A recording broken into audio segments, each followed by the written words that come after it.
నమస్తే. వెనిజులా మీద అమెరికా దాడి కేవలం అక్కడ ఆయిల్ నిల్వల మీద పట్టు సాధించడానికి మాత్రమే కాదు, అసలు లక్ష్యం చైనా అందరికీ తెలిసే విషయం. ఈ మొత్తం వ్యవహారంలో, ఈ మొత్తం ఘటనలో చమురు రాజకీయాలు కీలక పాత్ర పోషిస్తున్నాయి. అతిపెద్ద చమురు నిల్వలు కలిగిన దేశం వెనిజువేలా. 2025లో అంటే గతేడాది ఆ దేశం నుంచి చమురు ఎగుమతుల్లో సుమారు 4,70,000 నుంచి 6,00,000 బ్యారెల్స్ ప్రతిరోజు చైనాకి వెళ్ళినాయి. అంతేకాదు ఆ రెండు దేశాలు కూడా ముఖ్యంగా చైనా వెనిజువేలాతో దీర్ఘకాలిక ఒప్పందం చేసుకుంది. గువాంగ్ డాంగ్ ప్రావిన్స్ లోని జియాంగ్ రిఫైనరీ, అది పూర్తిగా 20 మిలియన్ టన్నుల సామర్థ్యం కలిగింది. అది హెవీ క్రూడ్ శుద్ధి కోసం, క్రూడ్ ఆయిల్ శుద్ధి కోసము ప్రత్యేకంగా నిర్మించింది చైనా వెనిజువేలాతో ఒప్పందం చేసుకొని.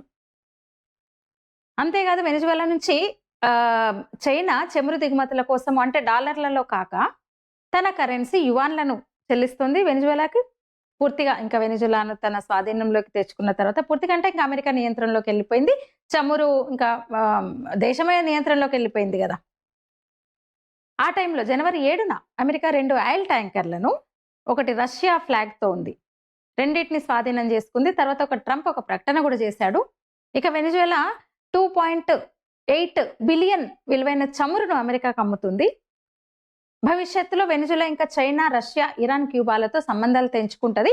అమెరికాతో మాత్రమే ఆయిల్ వ్యాపార సంబంధాలు పెట్టుకోవాలని అమెరికా డిమాండ్ చేస్తోంది. ఇది పూర్తిగా చైనా హెవీ క్రూడ్ దిగుమతులను ప్రభావితం చేయడమే కాకుండా కొన్ని $1 బిలియన్ ఖర్చు చేసింది చైనా. $1 బిలియన్ ఖర్చు చేసి జియాంగ్ ప్లాంట్కు ప్లాంట్ నిర్మించింది. నిజంగా ఈ పరిణామాలు ప్రపంచ చమురు మార్కెట్లో విపరీతమైన ప్రభావం చూపిస్తే ముఖ్యంగా చైనా మీద. వెనిజువేలా చమురును ఇంకా తన రిఫైనరీలకు మళ్లిస్తోంది. చైనాకు సరఫరా ఇంకా పరిమితమైపోయింది. అంతేకాదు దీని ద్వారా చైనా మీద ఒత్తిడి పెరుగుతుంది. అంటే గతంలో యువాన్లో జరిగిన లావాదేవీలు ఇప్పుడు డాలర్కు మార్చమని అమెరికా చైనా మీద ఒత్తిడి సహజం. ఇక ప్రత్యామ్నాయ మార్గాలు వెతుక్కుంటోంది చైనా. ఇరాన్, రష్యా వంటి ఇతర దేశాల నుంచి చమురు కొనుగోలు పెంచుకునే ప్రయత్నాల్లో ఉంది ఇప్పుడు ఆ దేశం. అయినా సరే ఆ దేశంలో బిలియన్ల డాలర్ల పెట్టుబడి పెట్టిన చైనాకు నిజంగా గట్టి దెబ్బ అని చెప్పొచ్చు. ఇంకా చైనాకు వెనిజువేలా నుంచి $20 బిలియన్, దాదాపు 1,80,000 కోట్లు రావాలి. అట్లా అమెరికా వెనిజువేలాను మింగేసింది. ప్రపంచానికి ఆ దేశం పంపిన మెసేజ్ క్లియర్. ఇంకా నేనే బాస్, నేనే పెద్దన్న, ఎవరికి ఏం కావాలి. హమాస్ ఖతమైపోయింది, హిజ్బుల్లా సమాధి అయిపోయింది, ఇరాన్, సిరియా, లెబనాన్ రక్తపు మడుగులో ఉన్నాయి. రష్యా రాలేదు, రష్యా వీక్ అయిపోయింది, చైనా కదలలేదు. ఆ చైనా సరుకులు ఏం పనిచేస్తాయో తెలీదు. ఆ రెండు దేశాలు కూడా తమ మిత్ర దేశాలను వాటి కర్మకు వాటిని వదిలేసిన 2 పెద్ద దేశాలు చైనా, రష్యా. వెనిజువేలా తాజాగా మదురో మాయమయ్యాడు. 1,000 కోట్ల పెట్టుబడి బూడిదైపోయింది చైనాది.